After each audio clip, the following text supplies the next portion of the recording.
የመከራ ጉዞ ወደ መከራ። አብርሃም ያያት ቀን።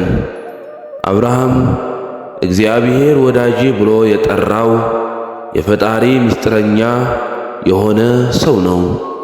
በአምላኩ ትእዛዝ ሀገሩንና ዘመዶቹን ትቶ የወጣው ይህ መናኝ በድንኳን የሚኖር ምስኪን ስደተኛ ቢሆንም በድህነቱም እንግዶችን በፍቅር የሚቀበልና በዚህም አምላኩን በቤቱ ለማስተናገድ ክብር የበቃ ጻድቅ ሰው ነበር። አብርሃምና ሳራ ዘራቸው እንደሚበዛ ቃል የተገባላቸው ቢሆንም ልጅ ያገኙት ግን ካረጁ በኋላ ነበር። ባለተስፋው ልጅ ይስሐቅን ሲወልዱ ሳራ 90 ዓመቷ ሲሆን አብርሃም ደግሞ 100ኛ ዓመቱን ደፍኖ ነበር። ከዚህ ሁሉ በኋላ እግዚአብሔር አብርሃምን እንዲህ አለው፣ የምትወደውን አንድ ልጅህን ይስሐቅን ይዘህ ወደ ሞሪያም ምድር ሂድ። እኔም በምነግርህ በአንድ ተራራ ላይ በዚያ መሥዋዕት አድርገህ ሰዋው። የምትወደውን አንድ ልጅህን ይስሐቅን የሚሉት ቃላት እንዴት ገላጭ ናቸውን! አብርሃም እንዴት ሰዋልኝ ትለኛለህ ብሎ ፈጣሪውን ቢጠይቅ ኖሮ እነዚህ 3 ቃላት መከራከሪያው በሆኑ ነበር። እንዴት ሰዋው ትለኛለህ? የምወደውን አንድ ልጄን ይስሐቅን እንዴት አድርጌ ብሎም በተብከነከነ ነበር። እግዚአብሔር የእነዚህን 3 ቃላት በማስቀደም ሰዋልኝ ሲለው ግን አብርሃም አንዲት ቃል አልተነፈሰም። ለምን? አገሩን ከሞላ በግ እንዴት ልጄን እንሰዋው ፈለግ? ከዚህ ቀደም ልጁን የሰዋስ ማን አለ ብሎ አልጠየቀም። የይስሐቅ ዘር እንደሚበዛ በምድር ላይ እንደሚያፈራ ነግረኸኝ አልነበረም? እኔ ከሰዋሁት ቃል ኪዳንህ ተቋረጠ አይደለምን? ልጁንስ ካረደው በኋላ ዘሩ የበዛ ወዴት አለ ሊል ይችል ነበር። አባት ያደረግከኝ ለዚህ ነው? የልጄ ገዳይ ልታረገኝ ነው? መሞቱን ከፈለግ ለምን አንተው አትወስደውም? የኔን እጅስ ስለምን በደም ታቆሸዋለህ ብሎ መሞገትም ይችል ነበር። አብርሃም ግን አንድ ጥያቄ እንኳን አልጠየቀም። አብርሃምም በማለዳ ተነስቶ አህያውን ጫነ፣ ሁለቱንም ሌሎችና ልጁን ይስሐቅን ከእርሱ ጋር ወሰደ፣ እንጨትንም ለመሥዋዕት ሰነጠቀ። ተነስቶም እግዚአብሔር ወዳለው ቦታ ሄደ። በሦስተኛም ቀን አብርሃም ዓይኑን አነሳና ቦታውን ከሩቅ አየ። አብርሃም እግዚአብሔር ከነገረው በኋላ የአምላክን ትእዛዝ ለመፈጸም በማለዳ ተነሳ። የማለዳውን እናቆየው። በእውነት አብርሃም ያ ማለዳ ከመንጋቱ በፊት የነበረችዋን ሌሊት እንዴት አሳልፏት ይሆን? ነገ ተጓዥ ነኝ ብሎ ሐሳቡን ጥሎ ተኝቶ ይሆን? 100 ዓመት ሙሉ ጠብቆ የተሰጠውን ልጁን እንዲያርድና እንዲሰዋ ተነግሮት አብርሃም እንዴት አድሮ ይሆን? ለማንም ሳይናገር ምስጢሩን በልቡ የያዘው ጻድቁ አብርሃም በዚያች ሌሊት እንዴት ተጨንቆ ይሆን? ዘርህንና ወገኖችህን ትተህ ውጣ ብሎት አምኖ የታዘዘለት አምላኩ አሁን በእርጅና ዘመን የሰጠውን ዘሩን ይስሐቅን ሰዋልኝ ባለው ጊዜ የአብርሃም ልብ ምን ያስብ ይሆን? በሕሊና ውስጥ ምን ይመላለስ ይሆን? እንዴት ብዬ ነው ለሳራ ልጅሽ ልሰዋው ነው ብዬ ልነግራት የምችለውን? ለይስሐቅስ እንዴት ልሰዋህ ብዬ እነግረዋለሁ? ይስሐቅስ እንዴት ለመሞት ይፈቅዳል? እሱ እሺ ቢለኝ እንኳን እንዴትስ ችዬ በልጄ ላይ ቢላዋ አነሳለሁ? ሰውቼው ስመለስስ ምን እላለሁ? ሳራ ስትሰማ ምን ትለኛለች ብሎ ሲያስብ አድሮ ይሆን? የዚያን ጻድቅ አረጋዊ የሌሊት ቆይታ ማን ጠይቆ በነገረን? ያቺ ሌሊት ስትነጋ አብርሃም በማለዳ ተነሳ። መሥዋዕቴ ካልቀረ እስቲ ከልጄ ጋር ትንሽ የመሰናበቻ ጊዜ እንኳን ላሳልፍ የልጄን ፍቅር ልጥገብ አላለም። ለአምላኩ ጽኑ ታዛዥ ነውና የታዘዘውን ለማድረግ ጎህ ሲቀድ ተነሳ። የአብርሃም የሕሊና ፈተና ማልዶ ተነስቶ ሲወጣም አላበቃም። እግዚአብሔር ወደ ሞሪያም ምድር ሂድ፣ እኔም በምነግርህ በአንድ ተራራ ላይ መሥዋዕት አድርገ ሰዋው እንዳለው ልብ እንበል። አብርሃም በሚኖርበት አካባቢ ብዙ ተራሮች ቢኖሩም ልጁም ለመሰዋት ግን የታዘዘው በሞሪያም ምድር ገና በሚነገረው ተራራ ነው። ስለዚህ እስከዚያ ድረስ አብርሃም ልጁን ይዞ ለ3 ቀናት ያክል መጓዝ ነበረበት። እስከ ተባለው ስፍራ እስከሚደርስ ድረስ አብርሃም ከሚወደው አንድ ልጁ ይስሐቅ ጋር ለ3 ቀናትና ለ3 ሌሊቶች አብሮ አሳለፈ። ልጁን አርዶ ሊሰዋው የሚጓዘው አብርሃም እነዚያ 3 ቀናት እጅግ ረጃጅም የጭንቅ ቀናት ነበሩ። ሊሞት እንደሆነ የማያውቀው ትንሹ ይስሐቅ ከአባቱ እግር እየተከተለ ሲራመድ እንደ ወትሮው አባቴ ሆይ እያለ በፍቅር ሲጠራ፣ በታዛዥነት ከአባቱ ጋር ሲጓዝ፣ ደክሞ ሲተኛ እያንዳንዱ ሂደት አብርሃም ለልጁ ያለውን ፍቅር የሚቆሰቁስና ስቃይ የሚያስከትል ነው። ምናልባትም አብርሃም እንቅልፍ ላይወስደውና የተኛውን ልጁን ሲያይ ሊያድርም ይችላል። በ3ቱ ቀናት ጉዞ ወቅት አብርሃም ምን ያስብ ይሆን የሚለውን እኛ ከመጠየቅ በቀር ወዲህ ነው ለማለት አንችልም። ይህ ጻድቅ ሰው የልቡን ሰውሮ በዝምታ ባሳለፋቸው በእነዚያ ቀናት ልጁን በሕሊናው ውስጥ ሰውቶ በከረመበት ወቅት በልቡ ምን ያስብ እንደነበር ግን ቅዱስ ጳውሎስ እግዚአብሔር ከሙታን እንኳን ሊያስነሳው እንዲቻለው አስበዋልና ብሎ በመንፈስ ቅዱስ ተቃኝቶ ነግሮናል። የእምነት ምሳሌ የሆነው አብርሃም የተስፋው ቃል የማያጥፈው አምላክ ልጄን እንድሰዋ ቢያደርገኝም እንኳን ልጄን ከሞት አስነስቶም ቢሆን ቃሉን ይፈጽምልኛል የሚል እምነት በልቡ ውስጥ ነበረ። ወደ ስፍራው ሲደርሱ አብርሃም ሁለቱን ሌሎቹን አህያውን ይዛችሁ ከዚህ ቆዩ፣ እኔና ልጄ ወደዚያ ሄደን እንሰግዳለን፣ ወደ እናንተም እንመለሳለን አላቸው። ወደ እናንተ እንመለሳለን ያለው ጻድቁ ሰው ሌሎችን ለማታለል እየዋሸ ሳይሆን ልጁም ቢሰዋም እንኳን እግዚአብሔር እንደሚያስነሳለት ከነበረው ተስፋ የተነሳ ነበር። አብርሃምም የመሥዋዕቱን እንጨት አንስቶ ለልጁ ይስሐቅ አሸከመው። እርሱም እሳቱንና ቢላውን በእጁ ያዘ። ሁለቱም አብረው ሄዱ። ይስሐቅም አባቱም አብርሃምን ተናገረው። አባቴ ሆይ አለ። እርሱም እነሆኝ ልጄ አለው። እሳቱና እንጨቱ ይኸው አለ። የመሥዋዕቱን በግ ግን ወዴት ነው አለ። አብርሃምም ልጄ ሆይ የመሥዋዕቱን በግ እግዚአብሔር ያዘጋጃል አለው። ሁለቱም አብረው ሄዱ። እግዚአብሔርም ወዳለው ቦታ ደረሱ። አብርሃምም በዚያ መሠዊያ ሠራ፣ እንጨትም ረበረበ። ልጁም ይስሐቅንም አስሮ በመሠዊያው በእንጨቱ ላይ አጋደመው።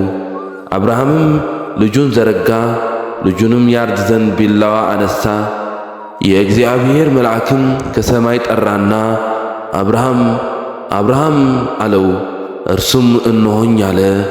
እርሱም በብላቴናው ላይ እጅህን አትዘርጋ፣ አንዳችም አታደርግበት፣ አንድ ልጅህን ለኔ አልከለክልህምና እግዚአብሔርን የምትፈራ እንደሆንክ አሁን አውቄአለሁ አለው።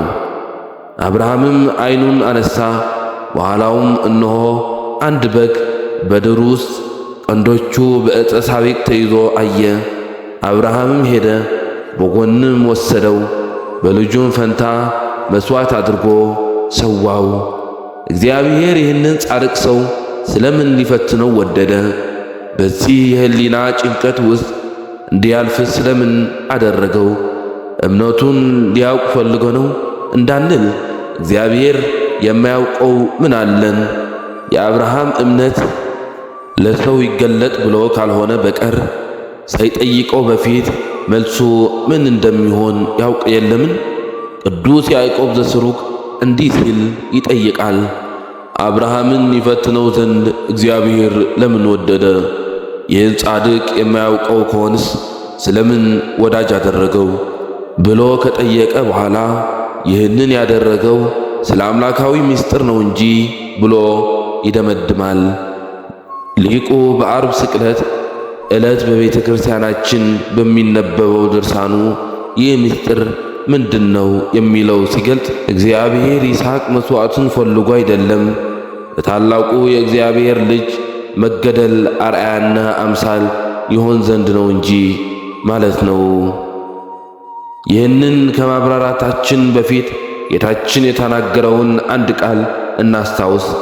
በአንድ ወቅት አይሁድ ከጌታችን ኢየሱስ ጋር ሲከራከሩ አንተ ከአባታችን ከአብርሃም ትበልጣለህን ብለው ጠይቀውት ነበር። ጌታችንም አባታችሁ አብርሃም ቀኔን ያይ ዘንድ ሐሴት አደረገ፣ አየም ደስም አለው አላቸው። አይሁድም ገና 50 ዓመት ያልሆነው አብርሃምን አይተሃልን አሉት። ኢየሱስም እውነት እውነት እላችኋለሁ አብርሃም ሳይወለድ እኔ አለሁ አላቸው። ስለዚህ ሊወግሩት ድንጋይ አነሱ። ኢየሱስ ግን ተሰወራቸው። ከመቅደስም ወጥቶ በመካከላቸው አልፎ ሄደ። ጌታችን ከአብርሃም በፊት ነበርሁ ያለው አሁን ሥጋን ተዋህዶ ሰው ሆኖ የተገለጠው ቃል እርሱ የመጀመሪያው ከዓለም በፊት የነበረ መሆኑን የሚያስረዳ ስለሆነ ግልጽ ነው። አብርሃም ቀኔን ያይ ዘንድ ሐሴት አደረገ፣ አየ፣ ደስም አለው የሚለው ቃል ግን ጥያቄ ያስነሳል። ጌታችን ቀኔ ያለው የትኛውን ቀን ነው? አብርሃምስ ጌታችንን ያየበት ቀን መቼ ነው? አይቶት ደስ ያለውስ መቼ ነው? የዚህ ጥያቄ መልስ ከላይ ወዳየነው ታሪክ ይመልሰናል። እግዚአብሔር ለአብርሃም ልጅህን ሰዋልኝ ያለበት ዋነኛው ምክንያት አብርሃም እግዚአብሔርን ልጅ ቀን እንዲያይ ነበር። ቅዱስ ጳውሎስ በምሳሌ አገኘው እንዳለ አብርሃም በዚያ ተራራ ጌታችንን አየው። ወተፈስሐ አብርሃም በዕለተ ወልደ እግዚአብሔር ዘርየ በአምሳለ ወልዱ። አብርሃምን በልጁ አምሳል ባየው በእግዚአብሔር ልጅ ቀን ደስ አለው። አብርሃም ወደ ተራራው እስከሚደርስ ለ3 ቀናትም ሌሊቶች በሕሊና ውስጥ ልጁን ይስሐቅ ሰውቶ በሐሳቡ መቃብር ውስጥ ልጁን ገድሎ የሰነበተውን ለካንስ 3 ቀንና ሌሊት ሞቶ በመቃብር የሚያድረውን የእግዚአብሔር ልጅ ያይ ዘንድ ነበር። ልጁን በመሥዋዕት ከባድ ውሳኔ ውስጥ ሲሰቃይ የሰነበተው አንድያ ልጁን እስኪሰዋ ድረስ ዓለሙን እንዲህ ወዷል ተብሎ የተነገረለትን ለገዛ ልጁ ያራራለትን የእግዚአብሔርን አብን የፍቅሩን መጠን ከሰው ሁሉ ቀድሞ እንዲረዳው ነበር። ምስጢረ ሥላሴን በድንኳኑ የተማረው አብርሃም ምስጢረ ሥጋዌን በሞሪያም ተራራ ይማር ዘንድ ይገባው ስለነበር ነው።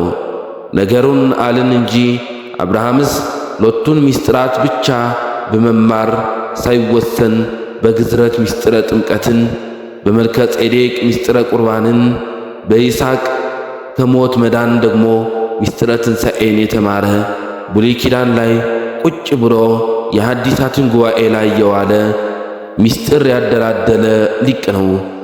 ቅዱስ ያዕቆብ ዘስሩግ አብርሃም ወደ ተራራው ሲወጣ ሌሎቹን እዚህ ቆዩ ለምን አላቸው የሚለውን የእግዚአብሔር ልጅ ቀን ያይ ዘንድ ብቻውን ሊወጣ ስለወደደ ነው ብሎ ካብራራ በኋላ አብርሃም እንዴት የእግዚአብሔር ልጅ ቀን የተባለችዋን ዕለተ ዓርብ እንዳያት እንደዚህ ያብራራል። ይስሐቅ ብቻውን እንጨቱን ተሸከመ። ይስሐቅ በትከሻው ላይ እንጨትን መሸከሙ የጌታችን የክርስቶስ ዕፀ መስቀልን የመሸከሙ አምሳል ነው። ያ ባይሆን ኖሮ ከአገልጋዮች አንዱ አንተ እንጨቱን ተሸከም፣ ወደ ተራራውም ውጣ አድርሰህም ወደ ቦታ ተመለስ እንዴት አይለውም ነበር? ነገር ግን ይህን ያደርግ ዘንድ የጌታ ምስጢር አላሰናበተችውም ይላል። መድኃኔ ዓለም ክርስቶስ የሚሞትበትን የእንጨት መስቀል ተሸክሞ ተራራ እንደወጣ ይስሐቅም የሚሰዋበትን እንጨት ተሸክሞ ወደ ተራራ ጫፍ ወጣ። በእግዚአብሔር ልጅ የሞት መንገድ ንጹሕ ይስሐቅ ተጓዘ። የአብርሃም ሎሌዎች አህያውን ይዘው ከተራራው በታች እንደቀሩ እንደ አህያ የበግ ቀንበር መሸከም የለመዱ አይሁድና ተከታዮቻቸው ከተራራው ከቀራንዮ ምስጢር የተለዩ ሆኑ። የሚያስደንቀው ጌታችን የተሰቀለበት ቀራንዮ ያለበት ተራራ አብርሃም ልጁን ሊሰዋ የወጣበት የሞሪያ ተራራ ራሱ መሆኑ ነው። አብርሃም በዚያች ዕለት በልጁ በይስሐቅ ምሳሌነት የእግዚአብሔር ልጅ ቀን የተባለችዋን የመድኃኒትን ቀን ዕለተ ዓርብን ተመለከታት። ልጁ ይስሐቅ እንጨት ይዞ ሲወጣ ባየው ጊዜ ወልድን መስቀል ተሸክሞ አየው።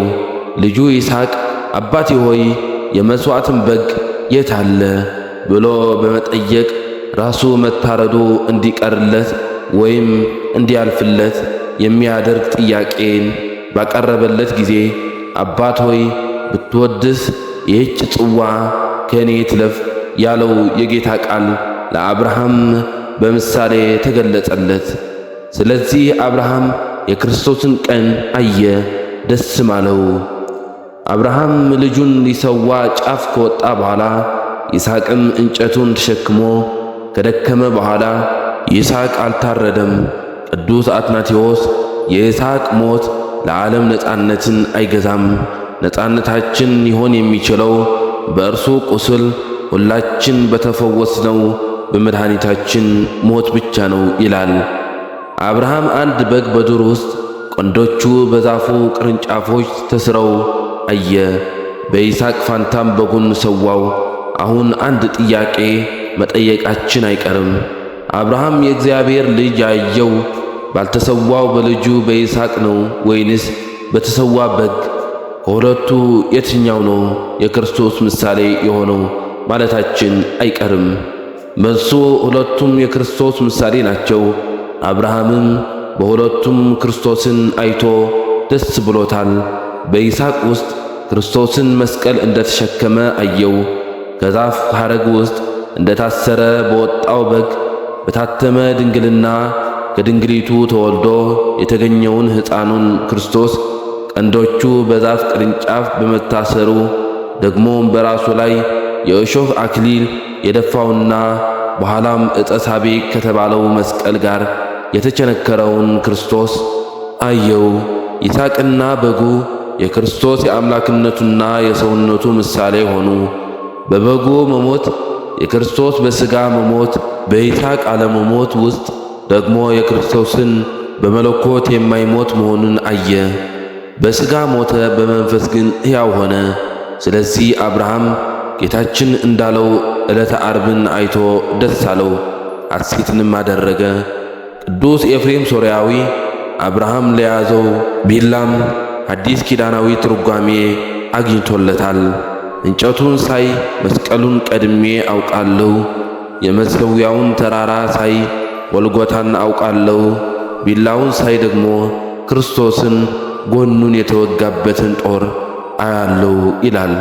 አብርሃም በዚህ ታሪክ መሠረት ልጁም በሕሊናው መሰዋቱ ምክንያት የእግዚአብሔር አብ ምሳሌ ሆነ። ሆኖም አብርሃም በልጁ ፋንታ የሰዋ በጉን ነበር። ከአብርሃም በኋላ የተነሳ ዮፍታሔ የተባለ መስፍን ደግሞ በግ ሊሰዋ ሲገባው በበግ ፋንታ ልጁን ሰውተዋል። እግዚአብሔር አብ ያደረገውን ነገር ግን ከአብርሃምና ከዮፍታሔ ድርጊት የተለየ ነው። እርሱ የሰዋው በጉንም ልጁንም ነበር ይላሉ ባለቅኔዎቹ አባቶቻችን። አለቅነትንም በጫንቃው ላይ ነው። ቤተ ክርስቲያናችን ስቅለትን በምታከብርበት በዕለተ ዓርብ ዕጣን የሚታጠንባቸው ጽናዎቿን በገመድ ትሰቅላቸዋለች። ካህናቱም በእጃቸው ይዘው የሚያጥኑበትን ጽንሃ በዚያች ቀን ግን በገመድ ታስረው ከርቀት እየወዘወዙ ጢሱ እንዲወጣ ያደርጋሉ። ይህን የሚያደርጉትን ራሱ ስለ ሁላችን ኃጢአት የተወደደ ዕጣን አድርጎ ለአባቱ ያሳረገው መዓዛው ያማረው ዕጣን መድኃኔ ዓለም ክርስቶስ በዚያች ዕለት በሮማውያን ወታደሮች ከኋላና ከፊት በገመድ ታስሮ እየተጎተተ ሲንገላታ ከፊት ያለው ሲስበው በፊቱ ሲወድቅ ወደ ኋላው እያለው ሲስበው ደግሞ ወደ ኋላው ሲወድቅ የዋለበት ዕለት ስለሆነ ነው። ለነገሩ የካህናት አለቃ ኢየሱስ ክርስቶስ የተሰቃየባት በዚያች ዕለት ምን ክህነት አለ ብለው ያጥናሉ። ሊቀ ቅዳሴያን በሞተባት ዕለትስ ምን አይነት ቅዳሴ ሊቀድሱ ይችላሉ? ስለዚህ የተወዘወዘ ከጥንሃው የሚወጣው ጢስ በበጎ መዓዛ ክፉ ሽታን እንደሚያርቅ የሁላችንን የኃጢአት ሽታ ለማራቅ የተንገላታውን ጌታ እያሰቡ ቀሳውስት ከሚራራ ዜማ ጋር ኦ ዘጥዕመ ሞተ በሥጋ ሞትን የቀመስከው ሆይ እያሉ ማዕጠንቱን ይወዘውዛሉ። ጌታችን እንዲሰቀል ከፈረዱበት ከጲላጦስ ግቢ እያዳፉ ሲያወጡት ከኋላና ከፊት አስረው እየጎተቱት እየወደቀና እየተነሳ 28 ደረጃዎችን መውጣትና መውረድ ነበረበት። ከዚያ በኋላ እስከ ጎልጎታ ጫፍ ድረስ ያለው መንገድ የተጓዘው ለ3 ሰዓታት ያክል ነው።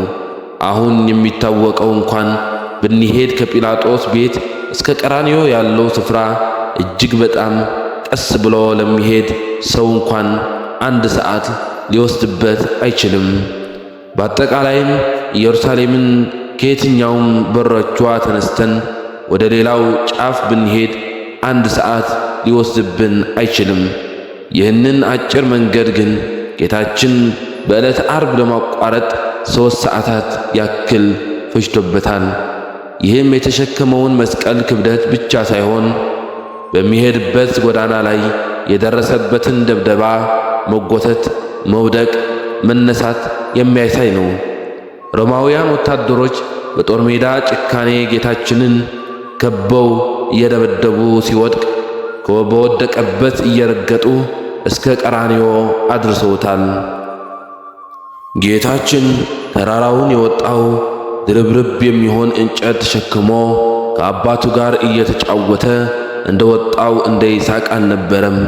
እጅግ ከባድ የሆነውን መስቀል በቆሰለ ትከሻው ላይ ተሸክሞ እየወደቀ እየተነሳ ወደ ቀራንዮ ተጉዘዋል። 38 ዓመት የተኛውን ሰው አልጋህን ተሸከም ባለው ጊዜ በሰንበት አልጋህን ልትሸከም አይገባህም ያሉት ሕግ ጠባቂዎች አይሁድ በሰንበትም አልፎ በፋሲካ በዓል ጌታችንን መስቀል አሸክመው በመሄዳቸው ሕገ እግዚአብሔርን ለገዛ ፍላጎታቸውን መፈጸሚያ ብቻ እንደሚጠቅሙበት አሳዩ። እነርሱ ለክፋት ያሸከሙት መስቀል ግን ለእኛ ለክርስቲያኖች ጌታችን እንደ ድል አድራጊ ንጉሥ የተሸከመው የድል ምልክት ሰንደቅ ዓላማ ሆነ። ሕዝብና አሕዛብን የገዛበት የአለቅነቱን በትረ ሥልጣን መስቀሉን በጫንቃው ተሸክሞ መውጣቱም አለቅነትም በጫንቃው ላይ ነው። ስሙም ድንቅ መካር፣ ኃያል አምላክ፣ የዘላለም አባት፣ የሰላም አለቃ ተብሎ ይጠራል ብሎ ነቢዩ ኢሳይያስ የተናገረለት ትንቢት መፈጸሙን የሚያሳይ ነው። መስቀሉ የጌታችን የድል አድራጊነቱ ምልክት በመሆኑ ምክንያት ቤተ ክርስቲያናችን በካህናቱ እጅ በቤተ መቅደሱ ጉልላት በምእመናን ሰውነት ላይ እንደ ማህተም በማድረግ የመድኃኔ ዓለም የመስቀሉ ምልክት ኃይል ሰብካለች።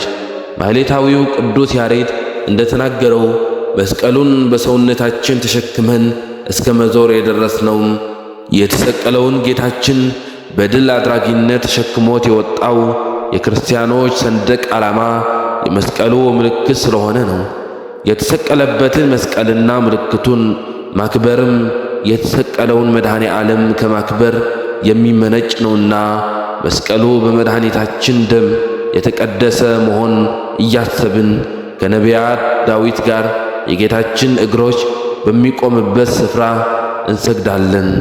ጌታችን መስቀሉን ተሸክሞ የሄደበት ፍኖተ መስቀል ዛሬ ከመላው ዓለም የሚሄዱ ጎብኚዎች መስቀል ተሸክመው እየጸለዩ የሚሳለሟቸው 14 ምዕራፎች ያሉት ሲሆን እነዚህም በጲላጦስ የተፈረደበት ስፍራ፣ መስቀሉን ያሸከሙበት ስፍራ፣ ለመጀመሪያ ጊዜ የወደቀበት፣ ከእናቱ ጋር የተገናኘበት፣ የቀሬናው ስምዖን መስቀሉን የተሸከመበት፣ አንዲት ሴት ፊቱን በማበሻ ጨርቅ የጠረገችበት፣ ለሁለተኛ ጊዜ የወደቀበት፣ ኢየሩሳሌምና የገሊላ ሴቶች ያለቀሱበት፣ ለሶስተኛ ጊዜ የወደቀበት፣ ልብሱን የገፈፉበት፣ መስቀሉ ጋር የቸነኮሩበት፣ በተተከለው መስቀል ላይ የሞተበት፣ ቅዱስ ሥጋው ከመስቀሉ ወርዶ በእናቱ ደረት የተደገፈበትና የተገነዘበት፣ በመቃብር ያሳረፉበት ናቸው።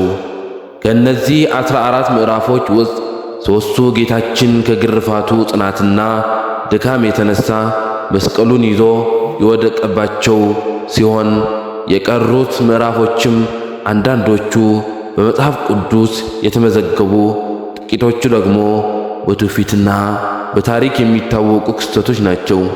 ሁሉንም ምዕራፎች እንደ ርዕሰ ጉዳያቸውና እንደ አስፈላጊነታቸው በየቦታው እንመለከታቸዋለን።